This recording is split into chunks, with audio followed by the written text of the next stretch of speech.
wordt ingebouwd. Dat wagens niet meer op een heel grote zwaar onderstel, een heel grote zware bak rijden. Maar dat ze luchtig proberen te zijn. Dat ze lucht proberen te creëren. En in dit geval heel letterlijk lucht. We zien de wolken waardoor de Ghost Riders rijden of vliegen of zweven over de wolken. Vanochtend op het tentoonstellingsterrein hoorde ik iemand zeggen, ze hebben het niet kunnen weten bij het ontwerp, maar ze hebben toch ergens Michael Jackson voorop kunnen zetten.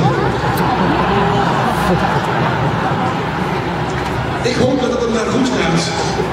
Het was een heel ander popliedje, maar hij was wel de Pop of King. Het is natuurlijk een grap, wat hebben ze niet bedacht, maar misschien zie je er wat in. Want dat is eigenlijk waar het Tosco toe uitnodigt. Wat de ontwerpers graag hebben. Maak uw eigen verhaal. Bedenk zelf wat u ziet. Laat uw eigen verbeelding spreken. En dit jaar moet u uw verbeelding laten spreken, want het is een heel beeldende Tosco. De jury heeft het daar straks benadrukt. Er zijn ontzettend veel beeldende ideeën ingebracht.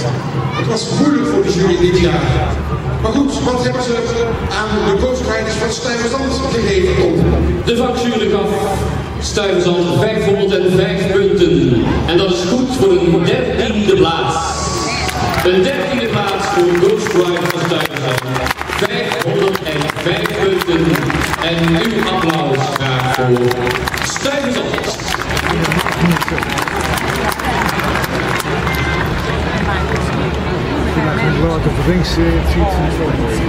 Het leuke vanochtend op het tentoonstellingsterrein is ook dat we wel 10 winnaars hebben horen.